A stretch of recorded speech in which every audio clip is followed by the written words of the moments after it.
overheating. Can you hear it? It's like, shh, not happy. Okay. Welcome to the first episode of the second season of Dwayne Spin Stop. I'm a little bit rusty, to be honest, because I'm actually on vacation right now, and then like look at us working so hard, or me, and I'm dragging her in. I'm like, this is Elena Wang, by the way. Hi, beloved Elena Wang, dearly missed from Singapore. You've been away for quite a while, but you've had quite a lot of adventures here as well, and we're creating new ones as well as we go along. We'll tell you more about them. We visited some interesting places, met some interesting people, but I guess people will want to probably know right now, how has life been for you? Where do you start, right? So you were in the that's a big question, yeah. Right, so let's start. In terms of, you were in, I think you're the first Singaporean to be on Broadway. So yay, you've done us really proud. You were in Allegiance, the musical. I think so. Allegiance, the musical, which is about the Japanese internment camps. And it's weird. I know, right? This is New York. Welcome to New York. You have to wait for the beeping and the possible yelling. Okay. It's about the Japanese internment camps, and it does sound pretty depressing, but it actually isn't. I mean, it follows a journey of a particular family, so you kind of fall in love with them, and you know they go through like a little love story, and it's also like fun times. I mean, they had like a baseball team in the internment camps, and it literally is about how people created lives in the camps. Okay. So it was actually it was a really good experience. And this family is Japanese. Yes, correct.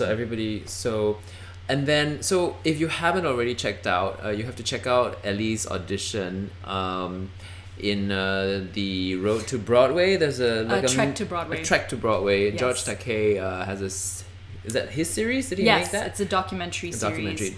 Tracking the path of his story and the conceptualization of Allegiance and all that, and into the casting and everything on Broadway. So there's an episode where Ellie actually steps into the audition while in LA, pursuing film and TV, and just sort of taking a little bit of a break from theatre. I mean, you've done a bit of theatre there too, but the year before, actually at that point when the audition happened, it was 6 months prior. I was doing Kim in Miss Saigon there, but that was also one of like the first theatre projects I've done in like years. Right. Because I did. I'm like trying to backtrack my life. Because I did my master's in film, so that was like a few years where I just hadn't sung, hadn't danced, hadn't done any theater whatsoever. Wow.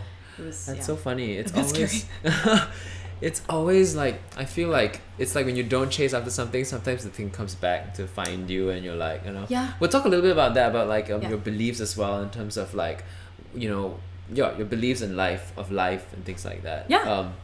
But tell us a little bit more now. So we're still on Allegiance. So what was that like after that audition? So please watch that. I'll try to put a link somewhere. So then you booked it, and then you moved. Now you're not. So now that it's over, it's closed. You've officially moved to New York. You've decided to stay. Yes. Even though some people have gone back to LA, and but you and my fiance Federico. Right. I was just checking. I was like, am I allowed to stay? And then I'm like, great. So we can talk about it. It was on Facebook like a long time ago. It's just life kind of got away from us, so we still haven't planned the wedding or anything like that. So. Right.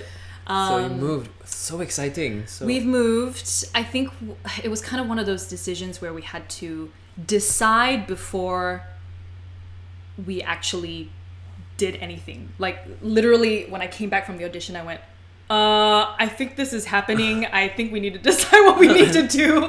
Life of an actor, by the way. Yeah. It's crazy. You just move where the jobs are. Exactly. And like that, you sometimes have to just...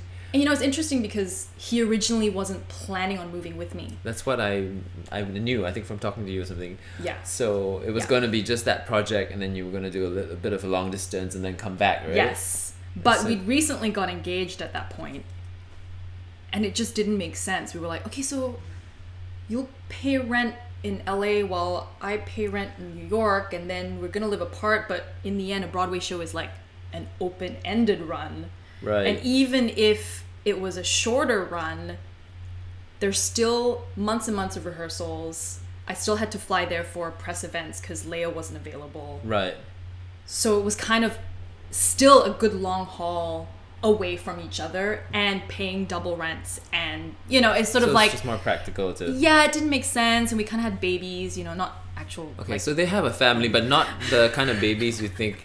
This is not outside of the marriage, don't worry. So they're sitting over there. We're watching some videos later of so you've got two cats, Hinata and Goku, and then you have a bunny named Bernie. And we'll see a little clip later of Bernie in action, or rather some other animal visiting in action, trying to target something of Bernie's. We'll find out what that something is in a bit. But okay, so just to explain, Lea Salonga, if you didn't know already who she was the original Miss Saigon, also the voice of Princess Jasmine and Mulan for the Disney animated films. So those are kind of big shoes to fill. So did that intimidate you at all? Yeah, it did. Well, what I didn't find out, it was really interesting because if you do see the episode of this documentary, you do find out that... Episode 3, was it? Is it? Okay, well, anyway, it's going to be in the link somewhere. Even I don't know because I watch it and I go, ooh. You do find out that it's because they weren't entirely sure at that point if Lea could step into the lead role. And you didn't know this. And I didn't know this. Right. I thought... It literally was just for an ensemble or something like that. So that's kind of why in the end they were like, oh, by the way, there are like cameras filming, and oh, by the way, the team's gonna fly in, and oh, by the way, and sort of like all this stuff started revealing as I was going through the processes of auditioning, which was a whirlwind. So I barely remember like what was happening at the time, because it's one of those things where you perform and then you come off stage and you go, what just happened? Yeah, right, and then everyone's like, oh, it was so great, and you're like, huh? Oh, thank you. The reaction is the last thing on your mind. You're like, you're just like, did I do okay? I just finished this. Okay, phew, breathe. Yes. And it's not often that you get to see your own audition process. Oh, not at all. And people's reactions, and this is like a big casting company. Telsey is Bernie Telsey, not the bunny, not her bunny Bernie, but Bernie Telsey is a big casting company for Broadway. So maybe take us through the steps leading up to your performance as Lea's character. Kim is the lead, right? Kay, sorry. I know, very similar, Kim and Kay. Oh, that's right, because that's Miss Saigon. How was that? I guess for the actors out there who are watching this, how is the understudy ensemble experience? Because you're learning 2 tracks. I've always wondered how that was like. I've done that now myself, and I have a lot of things to say, but we want to find out from you. What was that like? How did you juggle learning 2 parts at the same time, and do they give you enough time to be ready to step on? I mean, because we knew Lea was actually going to be not available for some dates, so there was at least some sort of lead up to it, right? Because normally it's like if someone falls sick, you just go on. But at least I guess it's a blessing. Ellie also had the actual dates, the foresight. Now, if any of you have seen the show, had the privilege to even come to New York to see the show, you would understand that the ensemble isn't a typical like dance ensemble. Like each person was pretty much a feature role. So how did you just get ready in that? Was it a short amount of time in a sense? Or like not having the experience of doing it every single day, like when you have the role itself, 8 times a week, but then you just have to like not be practicing at all and then suddenly just be ready. How was that for you, that first time going into that day, stepping onto stage and having all the cast go, oh, it's your day today, how did that feel? It felt really phenomenal, but at the same time very nerve-wracking, because not only are you trying to figure out how to play this monstrous role, because it's like, if anyone's seen Miss Saigon, Kay's journey is very much like that. It's sort of she begins, she ends, and from beginning to end, it literally is about her life and her family and the trials and tribulations throughout this whole internment camp process. So I'm going as an actor, okay, I'm trying to focus, I'm trying to do me. But at the same time, there's also pressures where I go, I'm doing me, but people are expecting Lea Salonga. Right. So I think I was trying to be in the moment, but sometimes there'll be thoughts in my head going, oh, but is it good enough? Are people going to be really disappointed? Right. I think. And do you hear your cues for your other track? Like your ensemble track, and do you like, what am I supposed to be in this? There's a really funny story. I don't even know if I told you. Because a lot of the fear is also the backstage path, not... Okay, so the story, sorry, by the way. No, one of the funny stories is that Kay comes out and she's finally like realizing she has to take charge of her life. You know, for the first time, she's not looking after her brother. She's gonna fall in love and take charge of her life, and she goes into the spotlight. And there's one point I was in this spotlight, and instead of singing her part, I was singing my chorus part. So I was like, freedom. No. With the backwards leg move and all, like like awkward like realization, and then everyone's like that, you know, more than 1,000. But at least the audience doesn't know. At least you're singing something, so like the audience probably wouldn't catch on that. But yeah, and I probably played into it. I was probably like pretending that I was meant to do that, and then but it was just everyone had a good laugh because that's so funny. Yeah. So I was very much split in between both roles, because the day before, right, I was doing my own feature role, and then the next day I was stepping into a whole other monstrous role, which I was prepping for. Now, going backwards is also very different, because when I had the privilege of doing K for a good solid amount of time, because usually you maybe go on once and then and then the actress comes back and you go back. But because Lea had set dates, like I would do it like say a week in total. And then, unfortunately, she'd gotten sick again. Like I know, later. There's a bug going around. Then you got sick too, so you were playing K while being sick, and then the last day I played K. It's also a kissing show, so you know it's you're just passing germs around basically. So it was like Lea and I tag teaming one another, but you know, so that was like a whole other week or so, but. Throughout that journey, you would slowly get used to that character, and then once I switched back, it would literally be like, where's my number again? What am I doing again? And then whatever your body's learnt to accommodate, you have to undo. So it's not really about the mind, it's about undoing what your body naturally got used to. I think that's what it is. Yeah. Right. So I'd be like, where's my number? Like there's one particular number, both me and Lea are pretty much near each other, but our track is slightly different. Right. So same, but different. Now? Right. Yeah. Okay. So that was funny, and people will be in the wings. Like some of the SMs will like laugh at me because I'll be like doing the hand at the wrong time, like while Lea's doing it, I'm doing it at the same time, and I'm like, right. A bit of a retard, but whatever. So let's now compare this, like across the different cities. So you've worked now in theater in LA as well, now New York and in Singapore before this. Would you say Broadway is as glamorous as it's made out to be? It's like, is it really the ultimate performers? Like, do you have to do Broadway to have considered haven't made it, or rather just the experience itself? Does Broadway is it like very different from say a Singaporean production? Or? Yes, in the sense of scale, I think. Okay. But I think it's also dependent on what project Singapore puts on and what project you're on. Right. But I think when you do categorize it as a Broadway show, it's from what I heard, their journey to even get on Broadway was a huge, long journey. Wow. I mean, George Takei was in this. If you don't know, George Takei is a social media.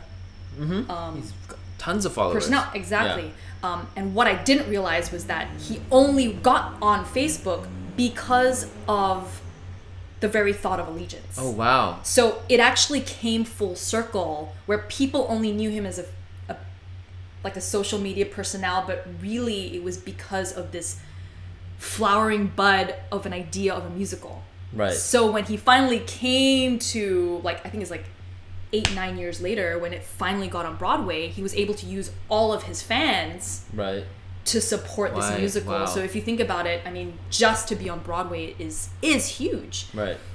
But if I were to think about it as, you're on Broadway, you've made it, I don't know. I mean, it really depends on what your natural path is. Like, for instance, my path I still want to do film and I still want to do TV. So that's an ongoing journey for me. But then musicals are always sort of like pushing me in a particular direction. Because you sing well.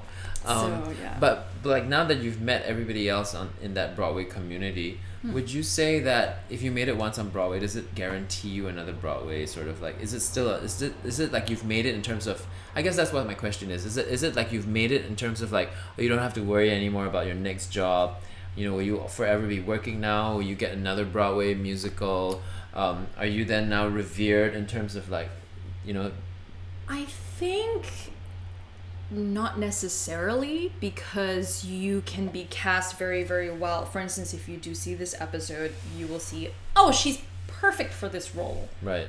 But I'm not necessarily perfect for this other role that even if I wanted, I wouldn't be casted necessarily. Right.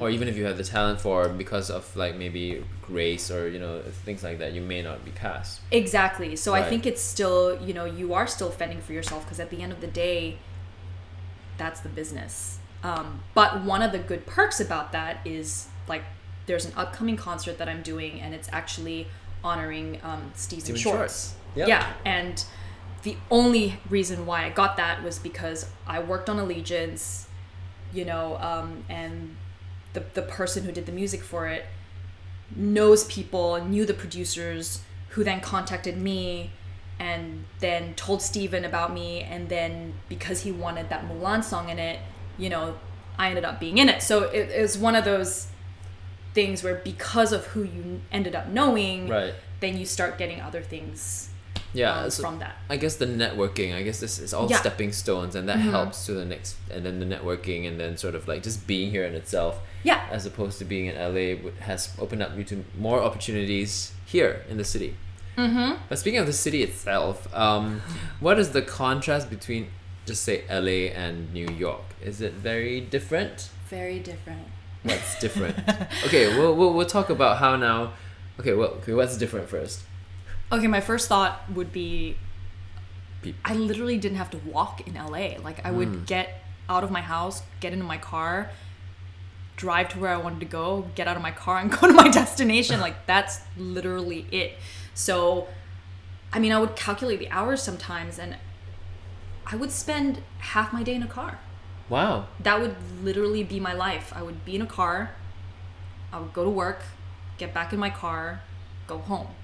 Like that's it, because everything is so spread out. So that affects your life. Yeah. It's also a little more isolated, I feel. And here everything's close by, right? Yeah. How do you, like, okay, so like, I know when you audition, you have to drive, and you have the private space of your car to sing out loud, and like just before you step off into the room. In New York, you can't really. No. I don't know how much you've auditioned here yet, but I always find like if I get up in the morning and like my roommates are around, I can't sing, and then I go to the studio, there are like people everywhere, like, so I can't sing, and then like where do I sing? Where do I warm up, right? So my only time to warm up is when the train goes by, and I go as loud as I can for like 5 seconds to warm up. So I'm like, I guess it's different. Like, have you found any trouble warming up here? No, I do. Oh, you do live alone. I mean, you do live in your own apartment. Yeah, and luckily it's a corner unit, so it's not like I'm affecting too many people. But I do feel bad because even when one example would be the first week. So Lea couldn't make it for the first week, so they had a ton of producers coming on the 4th day of that week to come and see. And of course, the amount of producers were like, I don't know, like 50 or so of them just coming in, and they were like, oh, okay, we're just gonna sing through the entire musical for these people so they have an understanding of what the show's about. And so I was learning the role of Kay because I hadn't been in any other like workshops. Right, because this was actually staged in LA as part of a tryouts of something. And I think they had labs and workshops that a lot of people were a part of, but because I hadn't, I was sort of like trying to learn an entire role plus my role in 3 days. Gosh. To present it to everybody on the 4th day. So I would come home, I literally like wake up in the morning, practice in the apartment, go to work, come back, practice late at night. So I really, if I had the chance, I would seriously just if I saw my neighbors, I would like apologize to them and be like, I'm really, really sorry. Because they would just hear the same songs over and over again, you know what I mean? And same with auditions, like the last audition I did yesterday was Frozen, so I had to sing Let It Go a million times in my apartment, and I'm sure everyone could hear it, but I'm being nice and I'm trying to keep it to like afternoon-ish, so maybe they're at work. So they're still at work, or you just have to not be taking a nap or anything. Sensitive about it. So has Leia ever seen you perform in her role, or is she always away? No, right? That's the funny thing. I mean, like, wouldn't that be that would probably be the harshest for an actor, would be the most scary thing, to have the person playing the role watch you. I don't know, but she's never, especially someone like Leia, who's, I mean, she's known for a role like this, and she is the voice that we look up to, and it'd be very intimidating. I think her mom was around. Her mom watched, okay, I think her mom on Leia's behalf. So one Salonga was around. One Salonga was around. Okay, so speaking of back to New York and LA, so we were like, I've lived in New York, and even going up to Boston, which I did, and coming back, I realized in terms of people, it's a lot harsher here. People speak their minds, and I don't know if I'm bold enough to say, but like, I feel like sometimes you almost can't tell the difference between the people who are speaking their minds and the people who are really actually crazy, like, because they just go off on a tangent. You're like, is this person crazy or just speaking his mind? So this morning we encountered, and this is common, okay, people like wind down windows as people are crossing and yell at them for like just not crossing right, and they have like an argument. It's very normal, and I've seen people just in New York, that is, just sit down and talk to themselves or talk to an imaginary person, and like there are a lot of so-called cray-crays out there. That's like, New York, I think, kind of does this to you, the space. But anyhow, I don't think this lady was crazy. We got on the bus to go up to Astoria to have some Asian food, as we do. And this lady was literally telling this kid coming off the bus, like trying to get on the bus, she's like, I'm gonna take no crap from you. And she was like, and just so you can picture her in your mind, she's like this big African-American woman. Yeah. That's sort of like, She was the queen of the bus. She was the queen of the bus. And we were all at mercy. Like, while she had that conversation, literally all of us were just sitting there like, okay, if something bad happens, we're not going to get to where we want to get to, right? So we're just literally watching her. And then she decides when she's done with the conversation. So literally she goes, blah, blah, no, you can't, the doors are closing. What did she say exactly? She's like, watch out, because the doors are closing. And the doors are closing. As if she wasn't the one to press the button. She was obviously going to press the button to shut it, but she was like, I'm done with this conversation, close door. End scene. And I think one kid was trying to get on the bus, and then he had like, I don't know if it's because he had some school ID, but then he left it or didn't have it and was trying to make a story about it. So she was like, I'm not going to take that crap. Right. She was just like, I don't know. But it's, I've seen things like that. Actually, even in Florida, I was at the Walgreens really late. Florida? And then this kid came out with the ID with, like, he wanted to buy cigarettes. And he had this really, like, mutilated ID almost. Like, it was, like, very, like, worn out. Oh. And then the lady there was like, no, I'm not accepting it. And he was like, what the fuck? And then she was like, started cursing. Yeah, and then she was like, I was like, and then after he left, I was like, wow, you're really brave to do the night shift. It's like, I couldn't. It's like, just... it's so vocal in the States, but more so in New York, but just in the States in general. Like in Singapore, I don't think you'd have someone talk back to someone for rejecting your ID. You just kind of take it and just walk, with the tail between your legs. So other than that, what else about... Okay, so the artistic side of it, the auditioning process and everything, that's all the same, right? I guess?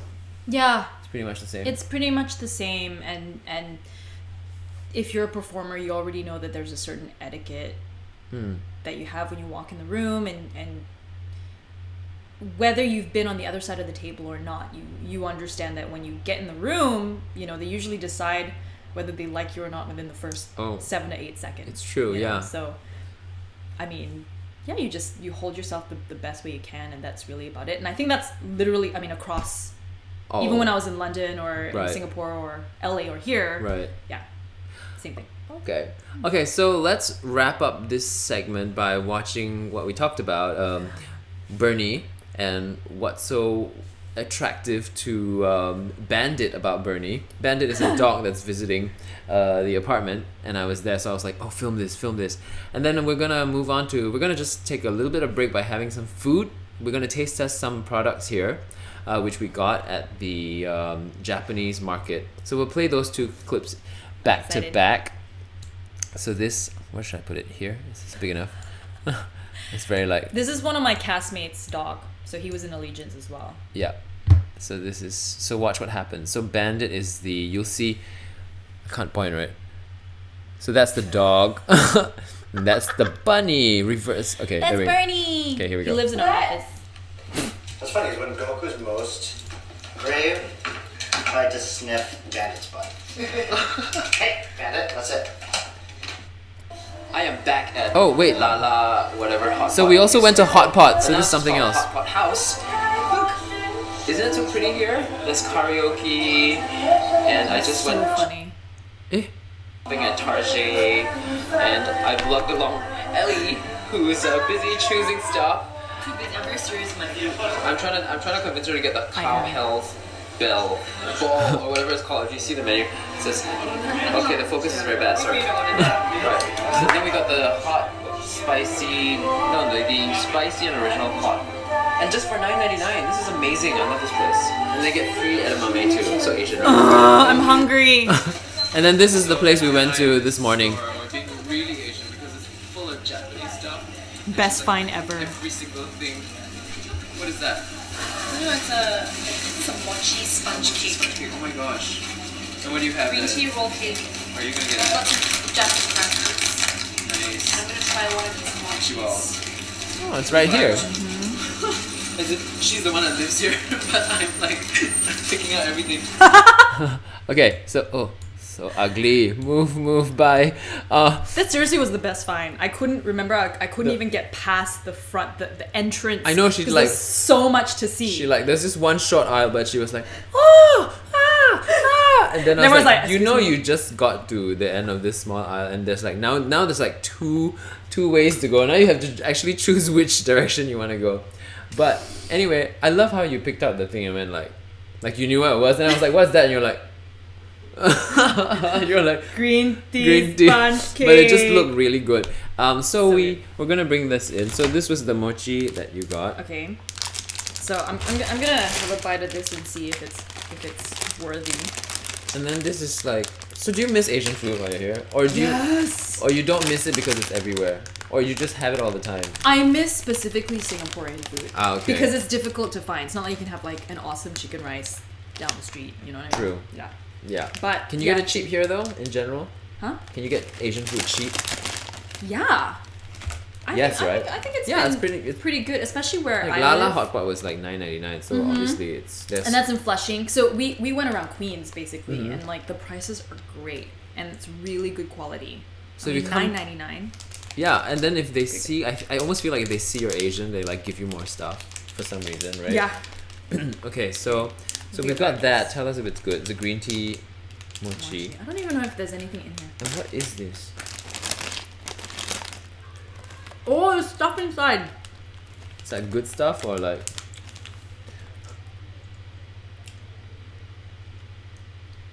It's a bit milky. It's not bad because then it's not so sweet. It's not like overly. Okay. But the mochi's not as soft as I like it. Maybe because it was in the freezer? No.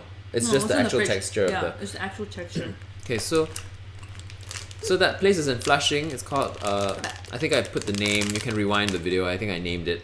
So this other place, if you're looking for Japanese products, is between 28th and 29th on Broadway in Astoria. It's called Family Market. It doesn't say anything about it being Japanese, but it's called Family Market. And you go in and it's like a lot of Japanese stuff. Don't be fooled though by the other... You're laughing already as I... Don't be fooled by the other market nearby that says Tokyo Market. Tokyo Market, right? Was it Tokyo Supermarket? I think it was Tokyo Just Market. Tokyo Market, right? You think it's going to be even more Japanese, but you walk in, it's like Italian dressing, Mexican sauce. And I'm just like, what is the deal? Mustard. So we went to the right place. I know, it was like literally... The aisle so long, so she like finished it like in like.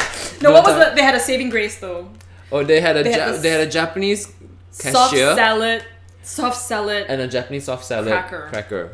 So yeah, it redeemed itself. It's like if I was gonna give it like an F, I give it an E because of the soft salad and the fact that there was actually a Japanese lady behind the counter. So good save, but Tokyo Market, not very Tokyo, not very Japanese. On the other hand, so what's that actually? So this is it's one of those Japanese crackers. I really don't know the name of this because obviously it's not in like English or. There's no English on the thing. No. At all. But it looks familiar. Nutrition. Okay, should we try one? Eat your meals. You want to try one? Yes, I'll have one. Let's try one. Because maybe I'm wondering if it's the same thing that I've seen. The beauty about having done a Japanese show, well, Japanese-based show, is that you get a lot of Japanese snacks being sent by producers and fans and everything. And one of the stuff that I really liked kind of looked like this. So I'm just going to see if it's the same So thing. it's this and the soft salad. Is it the... The soft salad cracker looked a bit like this, but less hard. Hard, yeah. Okay. I'll just have a small piece to see. Is this fishy or what? It's a bit fishy. No, it's not fishy. It's that... It's a bit sweet and salty. It's a bit like a soy sauce with... Soy sauce. A bit of sweetness. It's good. That's very Approve. good. I don't know what the name is, but if you can find and look for this symbol, And this huge bag is like... This huge bag for like $3. $3. Yeah. Okay, so we're gonna move on to Tom Yum flavored pretzels. And Ellie was like, just get it. It's like only 69 cents, right? So Yeah, 69 cents. even when I was really in good. Japan, I didn't see this, so I'm like, this is amazing. Okay, I'm gonna open it up. So this is by Glico. This is like Pocky, right? They make Pocky. Okay, I'm very good at it.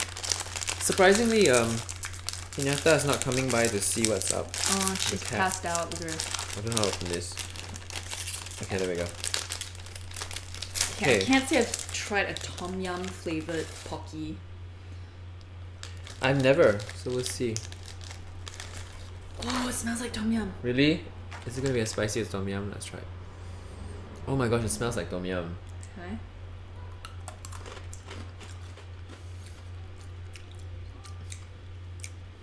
It's light. It's not as... It's stronger smelling than it tastes. No, Yeah. wait. There's a bit of No, spice but there's an now. aftertaste. There's a bit of spice now. And it's got that sourish aftertaste. I like it. I'm gonna have another one. Sorry. You want one? It's not bad. It's not bad. It's good. Wow, it's burning my throat actually. So it's here if you want. Cool. She's bringing her Allegiance mark. Was there a lot of merchandise, by the way, Yeah, a for lot. Allegiance? Oh, this one This was... one is not. No, this is opening night. It's probably not for sale. Oh my gosh, this was Leia's gift on opening night. To but everyone. it pairs with... So it says... I don't know if you can see it. You have to. Yeah, it will focus if Okay, you get okay. nearer. Oh, not. Okay. No, you can't. You can see the words at the back too. So it's Allegiance logo, and then at the back, it says gaman and drink coffee. And gaman, if you don't know, it's like a Japanese word that So means spicy. like endure. I'm okay. I think Dwayne's Sorry, dying. endure and endure. Yes, I need to gaman right now. Yeah, you need to gaman right now. Okay. Anyway, so then it says drink coffee, and then I think it was literally 10 minutes afterwards, Telly brings cups around, which looks exactly the same, no. except it says gaman and get drunk. So they went to. So they planned it together. Okay. And yeah, it was really cute. Oh no. Don't You eat okay? tom yum during interviews. Yeah, I'm okay. Okay. Okay, so we played everything already. Yeah, we did. Did we? We played all the videos. Okay. Okay. So now, what are we gonna do? Fail. Okay.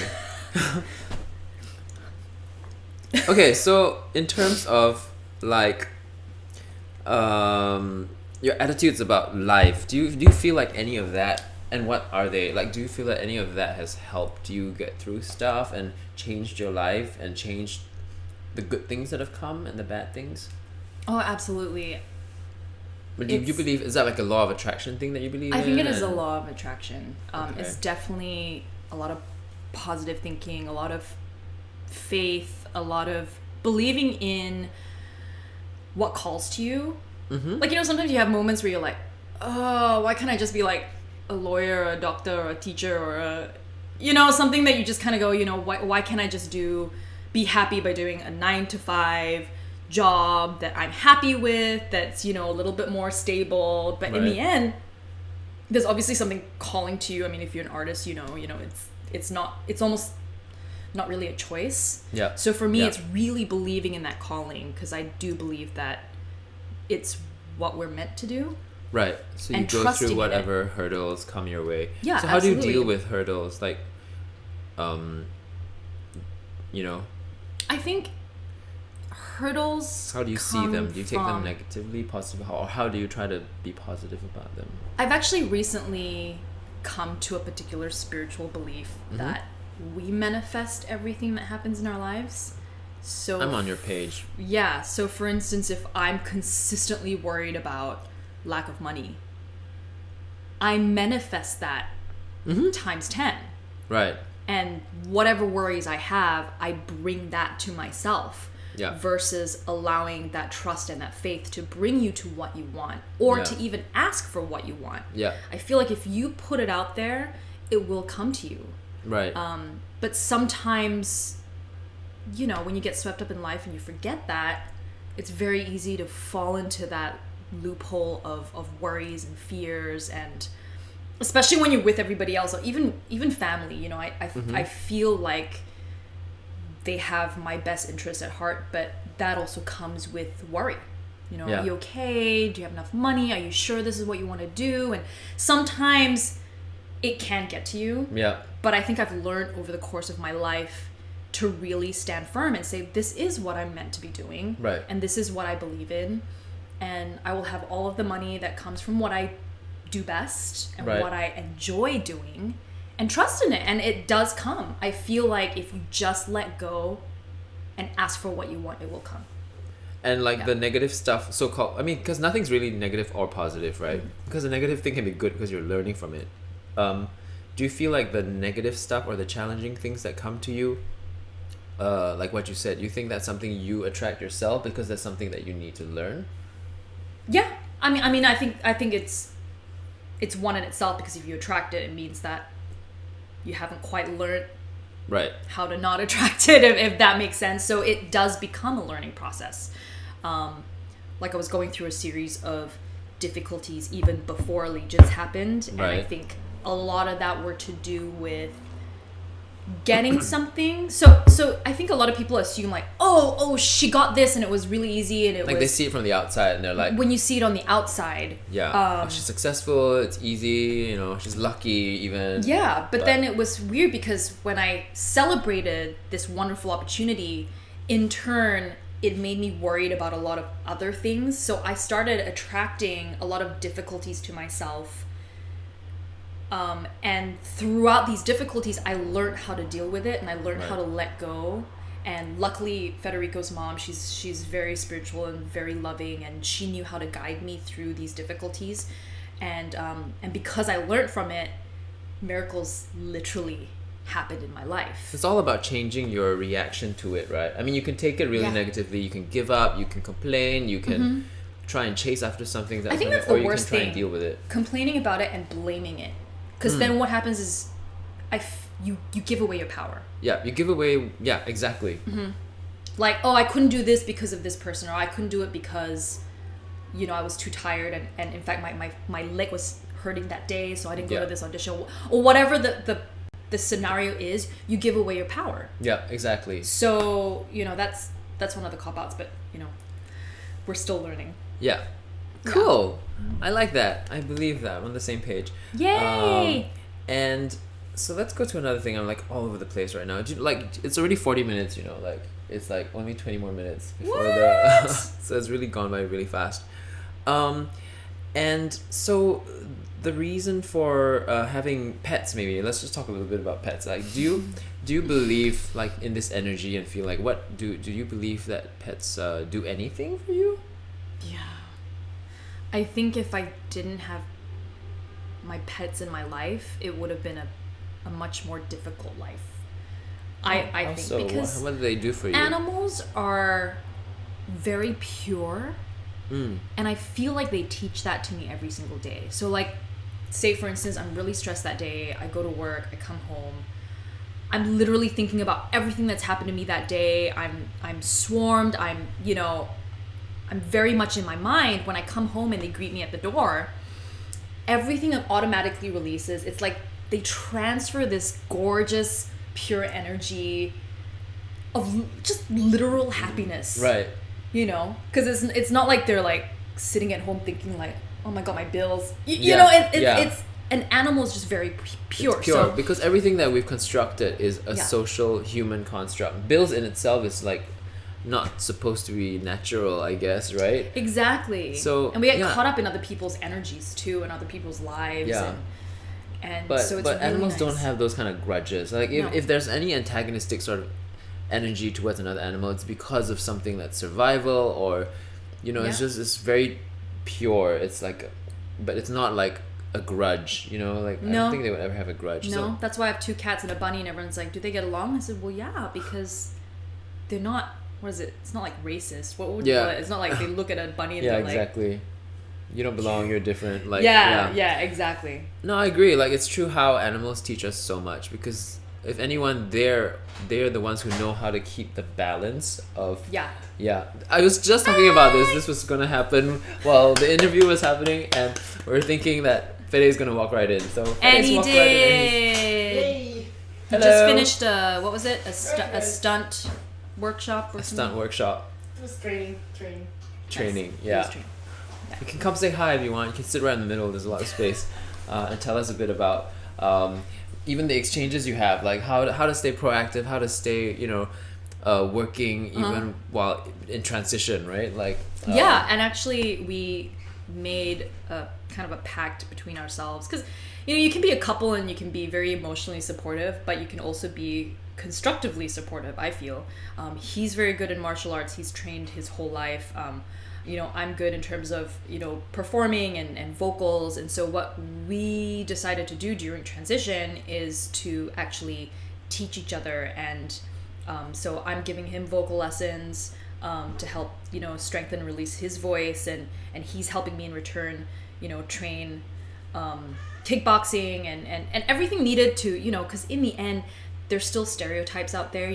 I'm the one getting asked to do martial arts moves in movies, and sometimes they'll ask for a China accent too, so even though it's so far removed from you in a sense, it's like you have to go pick it up, but you still need to be able to have that all in hand, so that's what kind of what we're doing right now. So yesterday he trained me and killed me. Pretty awesome. It's like such a nice little home that you built here, and like it's so funny that I've lived just 2 blocks while I'm here, just down the street. It feels like we're neighbors. We're like neighbors now, right? Yeah, it wasn't even planned. And like they've been really nice. I just want to add, I know this has nothing to do with the interview, but like Fede and Ellie have been like taking care of me, like with food, and like I've cooked. You want to come over? And like Fede's got his jacket. It was like freezing when I got here. He took me to the gym as well, which you've been to, right? Like yesterday. 5 hours. It's the hugest gym I've ever seen. I don't think Singapore would have a gym like that. It's got like, I'll put photos and stuff. Like it's out somewhere, but like it's got like even a whole sand pit where you can play volleyball on it. Yeah, it's like beach a whole volleyball. Rock climbing thing. There's a boxing ring. It's great. A track. You can run like it's got almost like a half-size Olympic pool. Would it be a half-size Olympic pool? I think it's a half-size, with a hot tub, and it's actually overlooking the river. New Jersey. Yeah, and you can see New Jersey opposite. And also has rock climbing. So Chelsea Piers Sports Club it's awesome. Awesome. Cool. Okay, so one last topic before we move on to the game, Read My Lips. So I wanted to ask about corpsing. Like, a corpsing, by the way, is like when actors lose it on stage. It's the funniest thing only between the actors, and not like the audience has no idea what's happening and people are holding it in, right? What has that happened at all, or at least like almost happened on your run here? It happened a lot. Are you supposed to say this? Because, and I'll be very, very honest. It happens honest. in every show. I see it sometimes, even on Wicked. I can see like the chorus, like. But that's the difference, right? That's the difference. You have to understand that even if you corpse, you have to do everything in your power to keep the show going.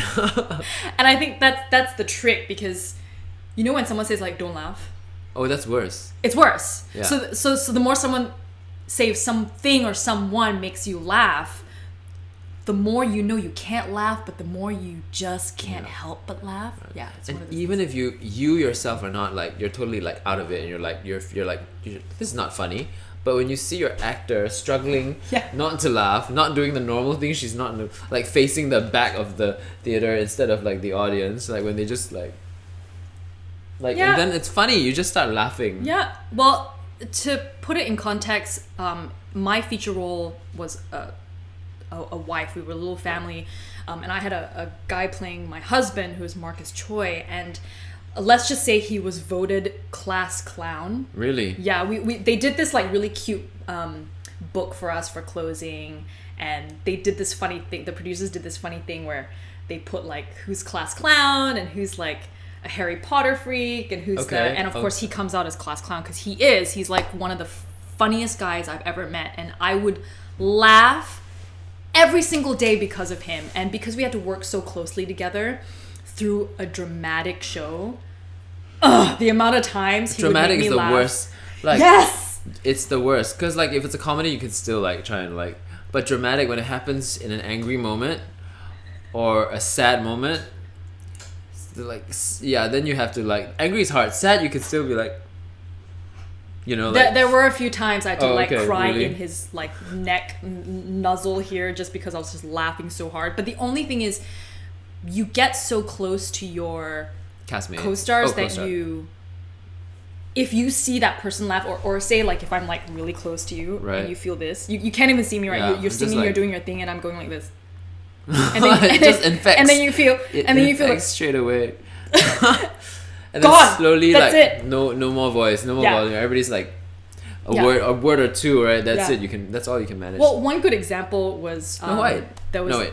Oh no. Yeah, Snow White. No, okay. I want to hear this example. It's not Snow White, right? Well, it's just an Allegiance where I had this baby, and this baby had a speaker in it. Oh dear. And that in so itself is funny. A baby with a speaker in it. It was a pretty scary looking baby, and I had to do all of my dramatic acting to this scary looking doll. Anyways, apart from that, one of the scenes is that the soldiers take away the carriage. So they're jerking the carriage away as I'm trying to like take this baby out, and someone is supposed to cue the cry. And so it's cute from. So I it's always wondered. cute. So someone it's like blue. Was it? I would say Blu-ray. So the sound technician controls the baby cry right at the right moment. So when that happens, the baby cries, we settle the baby, and then we look at each other, so and then we sing this really gorgeous thing as the train starts to depart. Right. This time, what happened was we took the baby out. It was all very dramatic. I'm going, ugh. Then we're going, shh. But there was like no baby cry. And so we're like, shh. In complete silence. Then we're like, okay, looking never. At the looking at people. yeah, literally like, shh. Don't know what to do. Then we sit and we sing this beautiful thing. And as we're singing this beautiful thing, and then it starts crying, and we literally went. Oh so like gosh. the pittering sounds of us singing just dissipated. Oh my god. Dissipated completely. No, Hinata. no water. So that's Hinata. You're not getting to see her, but like she wants to drink from the. That is so funny. I would have freaked out. Like it's like interrupt. You know the knock knock joke, interrupting cow. Knock knock joke, interrupting cow. Yeah. What's that? That's like interrupting baby. Okay, wait. Knock knock. Who's that? Interrupting cow. Interrupting. Moo.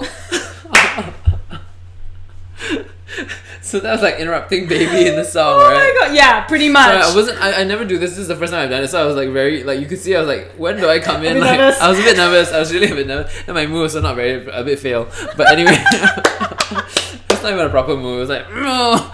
It was horrible. Anyway, so yeah. But yeah, that leads me to Snow White actually. Right. Oh my gosh. And more jiggly bits happening. More jiggly bits. That was when Snow White was dead, as the dwarves thought. And they were like singing this song and like laying flowers on her. But then I would feel like a flower on my ear, a flower here, and then suddenly like here. And then I was like, I started shaking. Because you see the whole table shaking. Yeah, because they're looking down at you crying. So when you see you shaking with the flower shaking in the wrong spot, like slowly everyone started laughing. And then slowly like 7 people singing became like 1 person singing. That was like, yeah, it was crazy. And then after that I enter the scene and I'm like everyone was laughing, like, but facing you. Facing me going, try that one day. Try coming on stage when you have to say like a lot of lines to a group of people, including the sleeping person with the flower. Try looking at a shaking flower and shaking like dwarves and try to say your line. Like seriously, it's not easy. But remember we called that the what was it? So sometimes like corpsing happens scene. without our own, like it's not even our fault. We called it the curse scene because there were so many things that would happen in that particular scene, like Richard stepping on my wig and then I know, like falling out. So Can you imagine Snow White suddenly had like receding hairline, like the wig just went up, and then my line was Snow White. I had to hold it though. I think I somehow held it as I like came up. Right, yeah, because you're lying on the floor. You at first you can't even move it because you're supposed to be unconscious, right? Yeah. So that's really tricky. That was all the thoughts that go in your head like that actually, and then my line was. Obviously you're not alright, so I obviously didn't have to ask that anymore. But it was still my line, so I had to be like, Snow White, are you alright? I'm like, obviously you're not. So that was really hard to do. Fun show though, lots of corpsing, lots of different things. Yeah, because it was a pantomime too, so you get like the audience is really energetic and they were like giving all these like weird ideas, and yeah, it was really fun. It was just a really, really, really fun production. Okay, so now I got a question or two for you. You gotta put on your headphones. Okay. And play some loud music, and I'll. Okay, so you guys can only hear it if I go right up here. So I'll whisper it once here so that they can hear it, and then I will say it out into the open. So that, okay. Do I? Yep. Do I play it first? On and play it. Oh. Okay.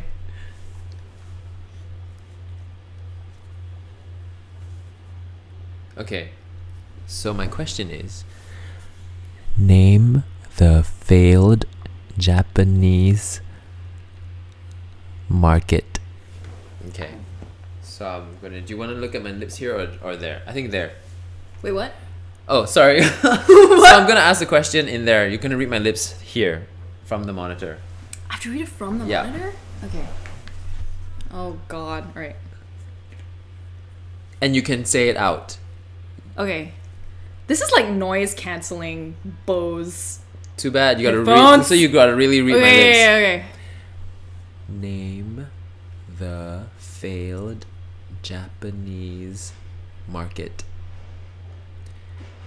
Say it again. Name the failed Japanese market. Name the failed Japanese market. Say the last two things. Japanese market. Japanese market. Name the failed Japanese market. Name the failed Japanese market. Yes. But what's the wait. You got one thing right. Tokyo market. Yes. Tokyo market. Okay. Okay, why don't you ask me a question? I've never done this before. Let's do this. We have like 5 minutes. So you can ask me a question and I'll try and guess it. And you'll try and guess it? Yeah, okay, ready? Okay, I'll be careful with these. It's apparently like really expensive, right? Okay, wait, I turn this up. Is that correct? Oh yeah, it's working now. Wait. What is that? Oh wow. Does it work? Is it working now? It's working, I guess. Are you saying is it working? Okay. Okay, whisper it there first. Okay, wait, I need to find a question first. That was it? No, wait. Wait, I need like... Chotto mate. I'm just gonna have a drink. I'm digging this song. Okay.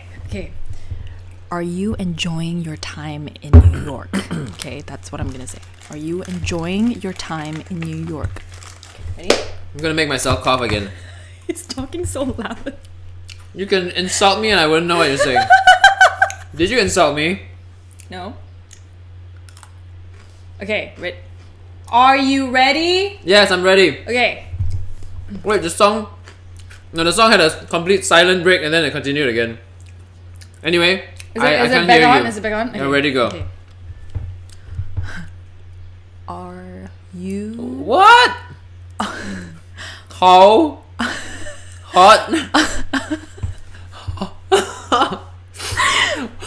You look like you're gonna give a blowjob. What is that? What is that vowel? Are you enjoying your time? Oh my god, I'm really bad at this. Are New York? you repeating or are you continuing? No, I'm continuing. You're continuing? I'm continuing. Okay, start from the start. Okay. Are you enjoying your time? Yeah. How am I enjoying my time in New York? Yay! I'm having a great time.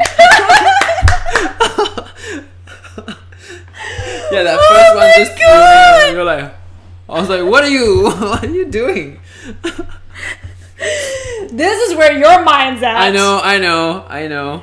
That's so funny. Cool. We Nice. have 3 more minutes. Okay, so I'm gonna spring a surprise game on you. Oh my god. You can say no only 3 times.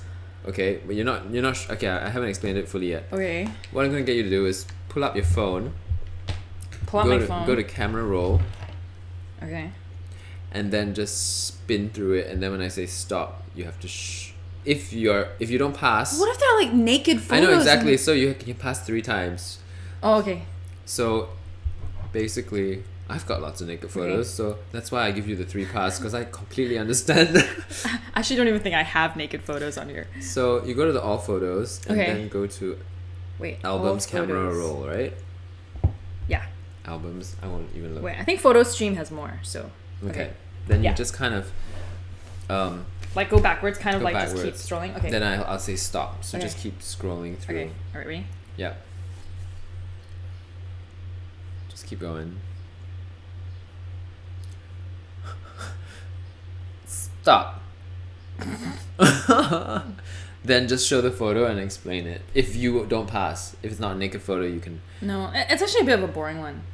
It's okay. It's so the most boring photo ever featured on Dwayne's It's this Cuban coffee that I really loved in Miami, and I was like so obsessed with it. They actually give you milk, like warm milk, and then you pour the coffee in, and it was like the best thing I've ever tasted. Anyways, wow. Okay. Awesome. So that's your little holiday after Allegiance job. So basically everybody like left the city just to get a break from the show. Oh my god, right? yeah, to actually get a life back. Yeah. How long did it run for? We opened since previews like 5 months, I think. Oh wow. October, November, December. Wow. January, Okay. February, 4.5 ish. Right. Because in other countries you did shorter runs. So was this your longest run ever? Yeah. It was, right? Yeah, actually, I think it. So how does everyone keep it fresh? How do you keep it fresh? By corpsing. Okay. No, I mean, we had a really great director, Stafford, and he would always, he would kind of sneak in sometimes to check on us and not tell us, and then suddenly he would be like, Notes. "So I was there today, friend." He's very spiritual, very zen, Right? Really great energy, but then he'd be like, please try and keep it fresh, and then he'll give us like actor things to do, like think about your family and think about this and the stakes and all that kind of stuff. But we also keep it fresh ourselves because it was. Sounds like you had a good cast. We had such a good cast. You know, there's some productions like people just don't really get along, and generally most people. But this one sounds like it was a great cast. And I think it was a little more special for everybody. Because it wasn't just a show, I think it was a show with a cause. Yeah. So we all had this amazing, like, passion about it, I guess, to tell this amazing story. Right. That needs to be told. Yeah. So I think that's why. Is this going on tour? Will we get to see it? Other people. They are planning. They are planning. So everybody's in that loop for that, right? I guess. Yeah, but it also depends on, because tours are a bit tricky. Sometimes because of money, they may not be able to make it equity, or like to be on a Broadway show, you have to be equity. So I had to join, and we did a lot of like commercials and cast recordings. So because it's an original show, they needed original cast recordings. So that was SAG. So if you're not SAG, you kind of had to be SAG. So it's like you have to be all the unions to be able to do all of that. So if the production, I think it depends. I think they want to keep the cast as is purely because of how special the Bond is. But I think it depends on money and time and where. And do you think George Takei would tour? I mean, I think so. I think it's so dear to his heart, this story, because it's want to do if people don't know, it's sort of loosely based on his life. So, but he doesn't play his character though. No, he doesn't. Telly plays his character, right? Telly plays an older version of him. Oh, I see. Because he was very little when he was in the camps. He was about like 5 or 6, if I'm not mistaken. So who does George Takei play? I'm so ignorant. He plays the older Sammy, who Telly plays. Oh, okay. So it's sort narrating? of, it starts in the future. Where it's also all about Star Trek. So anyway, yes. So it starts as him older, which is George Takei, and then he returns to his past, and then that's played by Telly. Okay. And then he duels in the past as the grandfather. Interesting. Yeah. So it's actually very funny because it's so nice to see him dueling and him as Oji-chan, which is the grandfather. Hilarious. Oh wow. Hilarious. He was like the comic relief. It was great. Yeah. Great. Thank you so much, Ellie, for coming on the show and being on the first episode. Yay! I'm excited. I always get my guests to click the stop recording after saying bye. So where do I do that? What? Here, the cursor, bring it to the stop recording. What? And then so say bye.